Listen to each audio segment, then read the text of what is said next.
Ministerio TIC.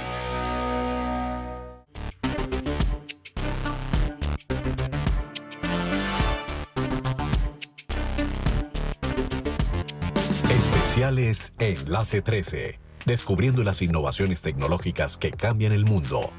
Presenta Alejandro Linares. Bienvenidos a un nuevo episodio de Especiales Enlace 13, donde la ciencia, la tecnología y la innovación son los protagonistas.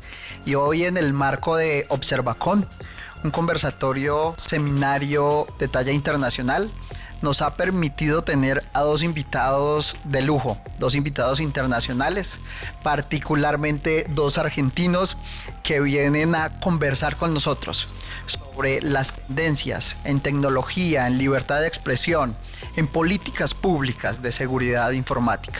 Y por eso pues yo creo que hay que empezar a conversar sobre eso, sobre cómo estas grandes plataformas pudieran afectar derechos de los seres humanos. Bien, cuando hablamos de plataformas, hay muchas plataformas, pero particularmente lo que son las plataformas digitales de contenidos generados por terceros, es decir, por usuarios y usuarias en el día a día, son las redes sociales.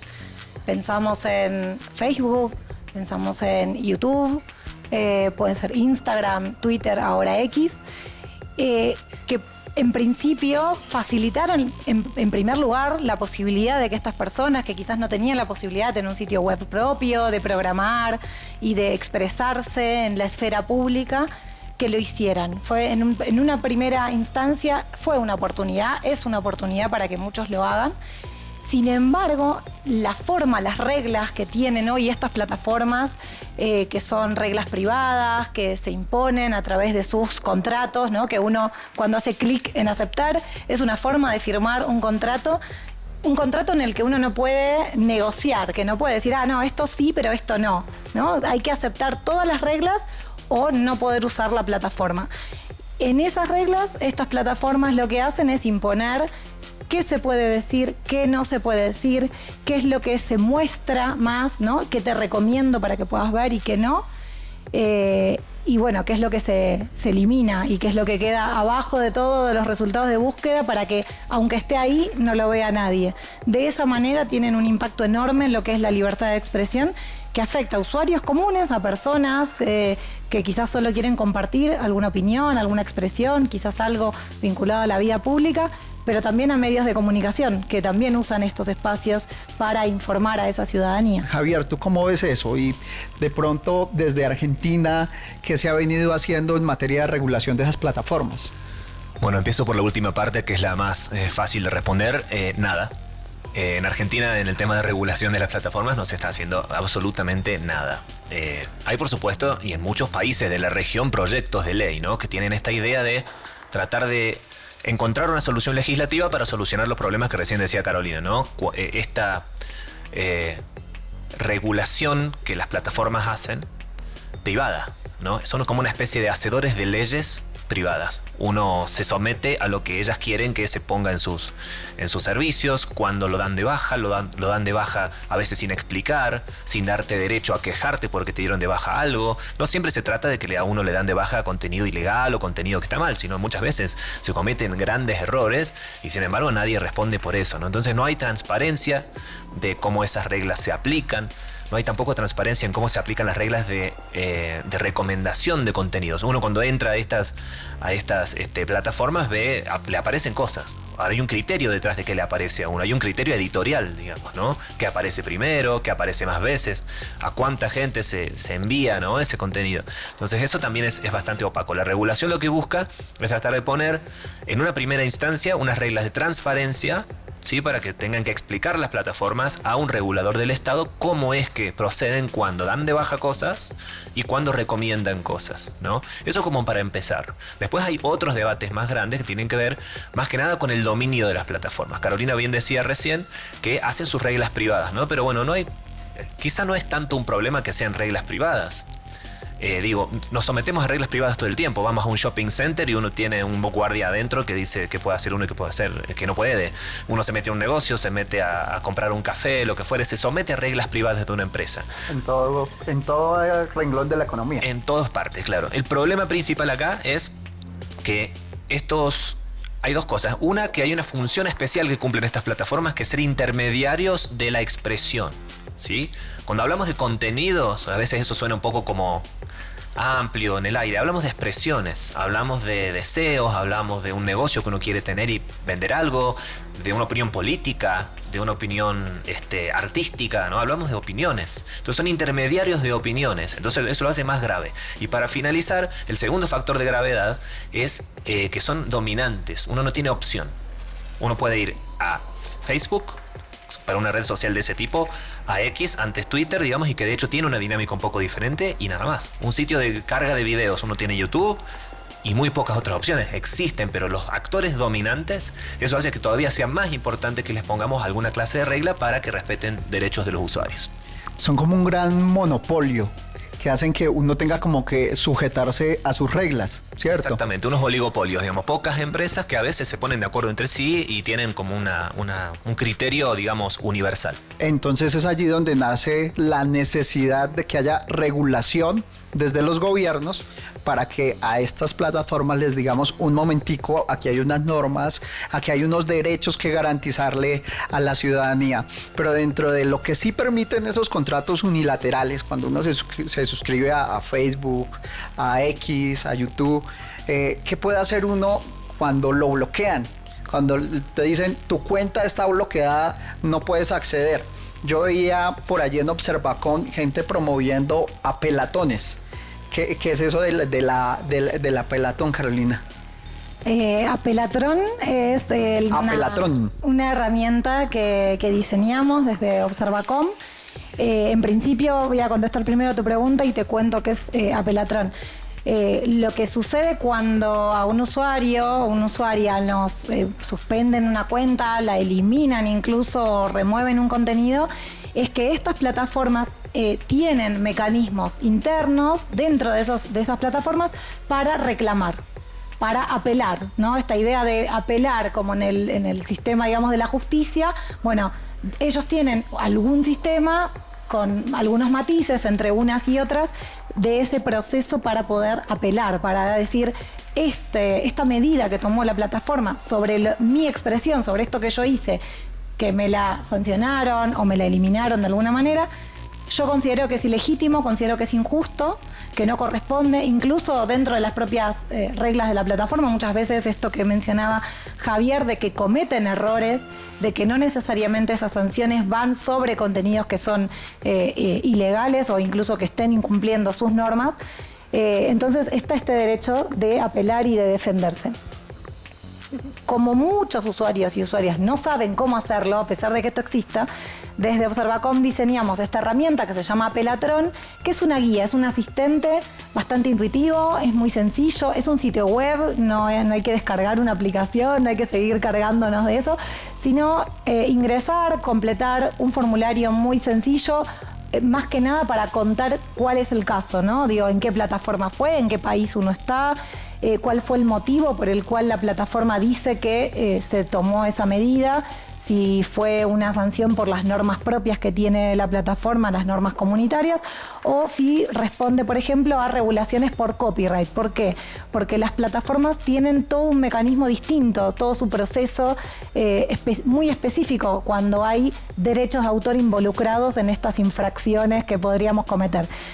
Y ahí, en base a eso, se dice, bueno, me removieron un contenido o me suspendieron una cuenta, y cuando se completa ese formulario, Apelatrón va guiando primero con información, justamente porque la idea es que cada uno entienda qué es lo que hay detrás, qué es lo que pasa, por qué se toman estas decisiones en estas empresas, y luego ya sí, bueno, la ayuda, ¿no? Incluso el paso a paso de tenés que ingresar a la configuración, dónde encontrar, porque es bastante laberíntico a veces encontrar ese botón en donde es quiero apelar.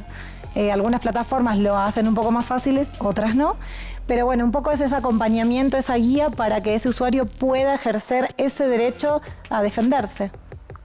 Bueno, entonces el mensaje para los ciudadanos ahí es: tienes derecho a apelar, tienes derecho de réplica, tienes derecho a protestar. Es decir, que no solo unilateralmente te bloquearon un contenido o la cuenta, sino que puedes defenderte. Si no sabes cómo hacerlo, una opción es buscar la página web de Apelatrón. que a través del Observatorio Observacom pues han diseñado como un paso a paso para poder defenderse.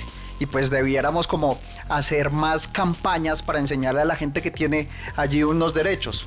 Es decir, está la necesidad de regulación estatal, pero ¿qué tal si se hicieran campañas para eso? ¿Se necesitaría de pronto una política pública para capacitar a los ciudadanos en el uso de estas herramientas? ¿Cómo lo ves tú, Javier? Claro, bueno, eso es una buena pregunta, porque cuando a uno le dicen regulación, lo primero que uno piensa es prohibición. Van a prohibir algo, ¿no? Y muchas veces hasta los propios legisladores lo hacen así. De hecho, la mayoría de los...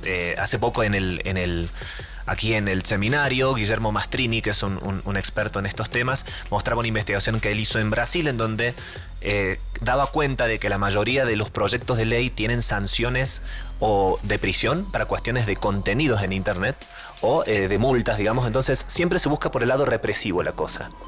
Y no necesariamente es así. Una buena política pública, una buena regulación tiene que tener el elemento que obligue a las plataformas, por ejemplo, a ser más transparentes, a presentar una rendición de cuentas de la moderación de contenidos, que son estas decisiones, ¿no?, editoriales que decíamos antes, transparencia algorítmica, cómo manejan nuestros datos, para qué los usan, ¿no? Todas esas cuestiones se tienen que regular y tienen que tener sanciones si las plataformas no lo cumplen. Por ejemplo, multas, ¿no? En Europa hay leyes que ya están muy avanzadas en ese sentido.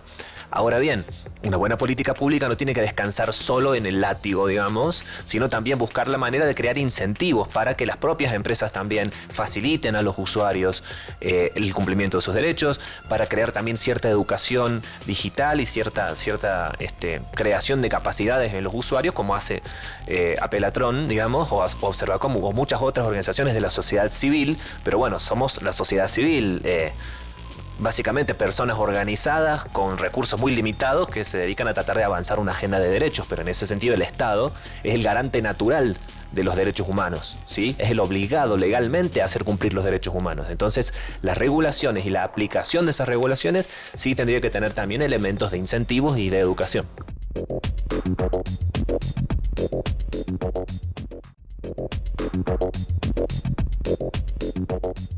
Me parece primero importante entender que la inteligencia artificial, tal y como la estamos experimentando en este último tiempo, podemos hablar de los últimos 2 años, en donde fue muy vertiginoso la masividad, digamos, con la que la inteligencia artificial generativa, que tiene una particularidad, se desplegó,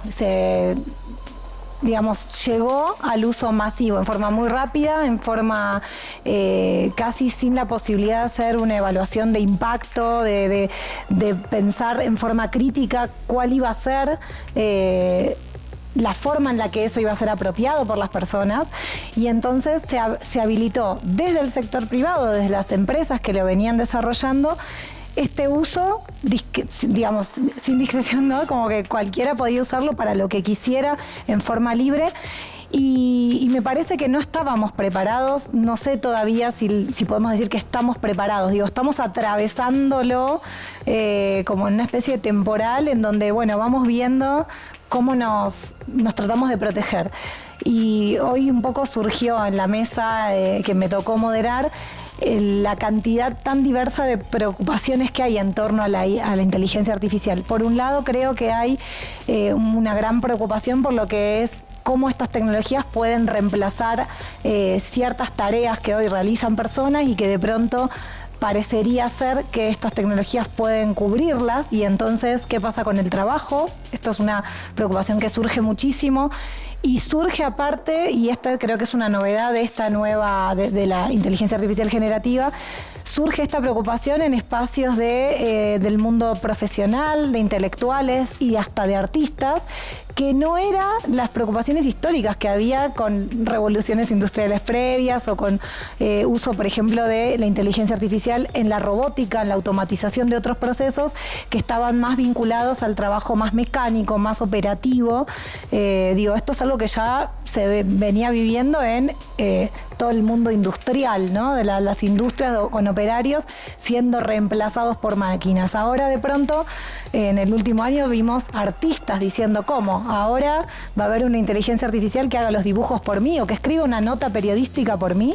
Esta creo que es una preocupación que es real, que se está discutiendo, que me parece que hay que igual ser prudente porque hay que tener en cuenta que no reemplazan personas, que sí pueden realizar determinadas tareas, no significa que las hagan bien, que confío mucho en que se comprenda esto también, ¿no? Digo, bueno, pueden escribir una nota muy sencilla, con una instrucción muy precisa, que no requiera de un análisis crítico, de un conocimiento profundo quizás sobre el tema, cometen muchos errores, entonces todavía creo que hay una necesidad de entender que no pueden reemplazarnos, y que está bueno que se trate de entender, porque en algunos casos sí se piensa que se puede reemplazar y entonces se han despedido personas, ¿no?, de lugares porque ahora total una IA lo puede hacer.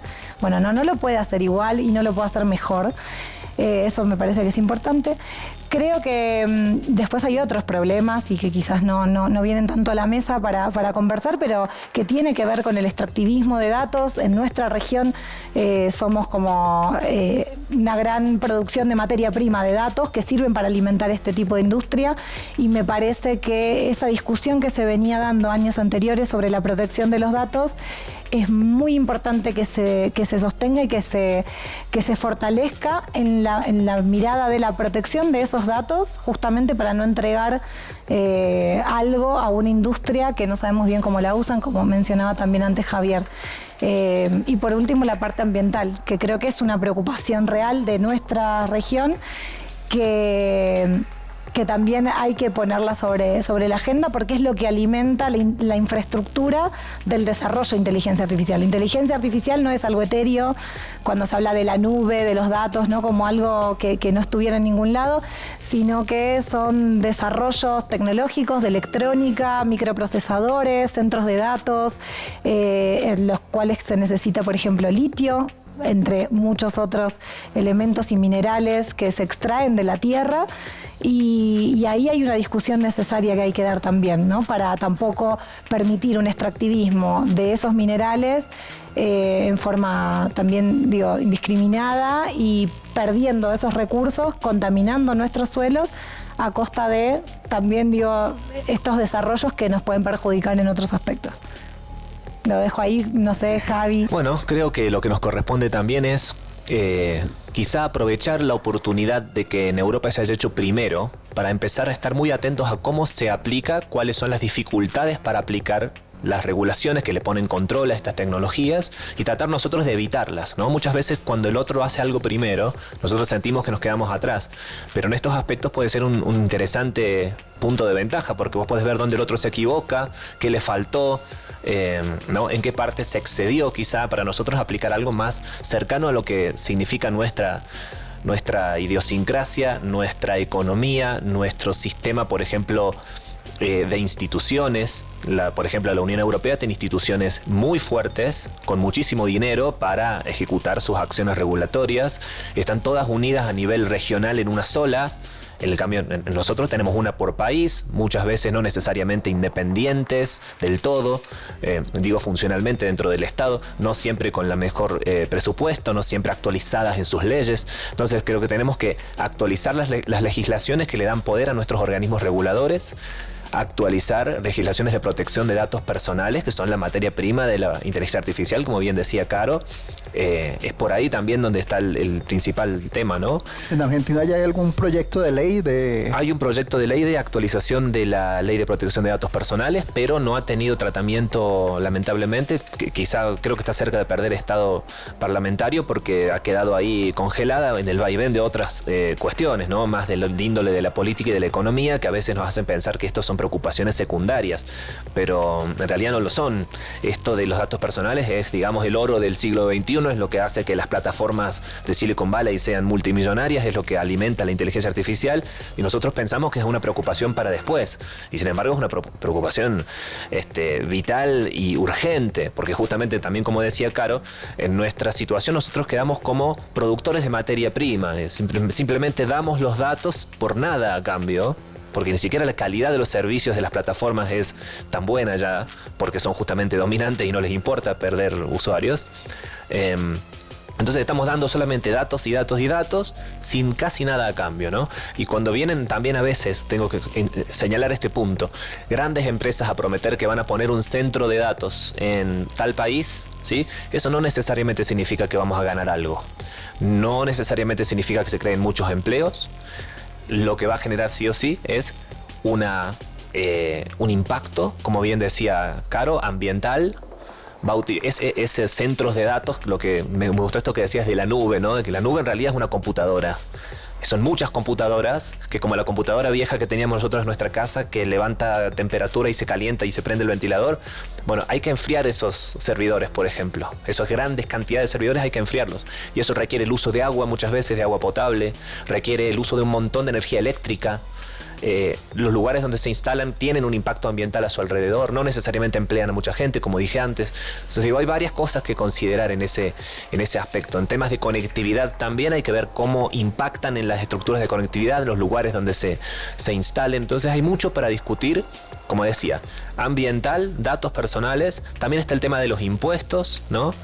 Digo, si se genera valor que se extrae de nuestras comunidades, ¿cómo regresa ese valor a nosotros de alguna manera? ¿Qué se nos paga?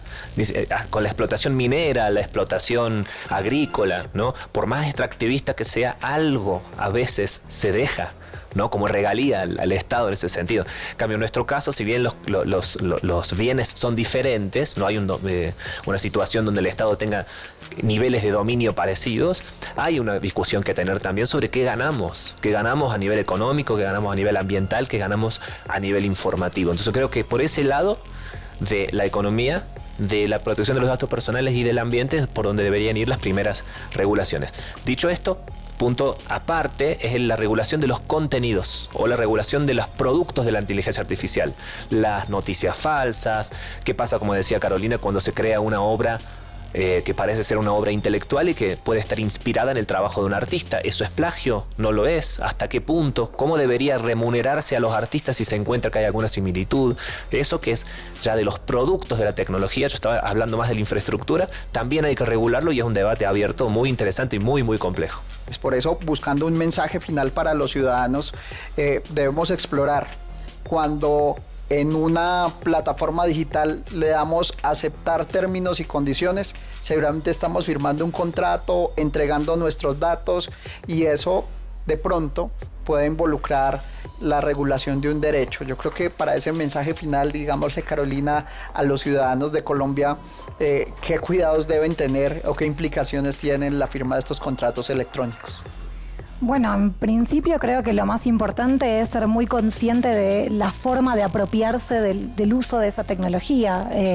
Nosotros, digo nosotros porque con Javier nos conocemos hace muchos años, trabajamos esto sabiendo que nos gusta la tecnología y que creemos que puede realmente dar valor y que puede conectar y que puede realmente generar buenos lazos sociales y que pueden ser usadas para el bien común. Entonces, bueno, aceptamos usar determinadas tecnologías, pensar cómo usarlas para que precisamente en ese uso no estemos perdiendo más que lo que estamos ganando. Entonces, particularmente en las redes sociales, siempre en primer lugar, ¿qué tipo de datos damos? Bueno, esto desde lo que escribimos, que no sea nunca nada de información sensible, personal, sobre la propia, ni la de los demás. El tema de la privacidad es algo que hay que garantizarlo en forma colectiva. También cuidar a los otros, ¿no? Cuando uno publica una foto en esos espacios, tener en cuenta también que hay otras personas ahí que hay que protegerlas y no estar exponiéndolas. Y me parece que, bueno, todo lo que tiene que ver con la seguridad digital o la seguridad de cómo lo usamos, algo que parece una pavada, pero creo que no lo es, que es el uso de las contraseñas, del doble factor de autenticación, para no perder esas cuentas que se usan y que de pronto pueden llevar a luego una suplantación de identidad. Bueno, hay como muchos más temas que vos mencionabas al principio, el interés también por lo que es la seguridad informática. A veces empieza con pequeñas cositas desde cada usuario, ¿no? Pero me parece que hay que tratar de disfrutarlos teniendo mucha conciencia de cómo se usa. Disfrutar con responsabilidad, con seguridad. Entonces, Javier, tu mensaje final para los ciudadanos. Sí, el de Carolina fue brillante, creo que no tengo mucho más para agregar. Vuelvo a hacer el énfasis que Caro decía de pensar que esto es algo comprensible. No es tan difícil como parece, hay que acercarse, hay que informarse. De hecho, muchas veces creo que quienes quieren marearnos un poco para que nosotros no ejerzamos nuestros derechos, esconden sus intenciones detrás de un tecnicismo excesivo, ¿no? El apelatrón lo que hace justamente es tratar de simplificar un proceso que podría ser mucho más simple para que la gente ejerza sus derechos. Bueno, hay que informarse, hay que tratar de acercarse a la tecnología y bueno, hacerlo sin miedo, como decía Caro, y recomiendo también esto de buscar, por ejemplo, que es un segundo factor de autenticación, que no vamos a tener tiempo de explicarlo hoy, pero se busca y se encuentra muy fácilmente y se instala en 2 minutos y eso sirve muchísimo, por ejemplo, para hacer un avance. Bueno, muchas gracias. Hemos conocido de primera mano las novedades en regulación de las grandes plataformas digitales, sus implicaciones con la llegada de inteligencia artificial y bueno, que los ciudadanos se enteren más, que puedan disfrutar de estas herramientas que se hicieron para mejorarnos la vida, pero con cuidados, con responsabilidades. Llamado a los gobiernos, a los entes reguladores para que protejamos a los ciudadanos, para que protejamos sus derechos. Muchas gracias por haber aceptado esta invitación y nos vemos, estamos a un clic del próximo episodio.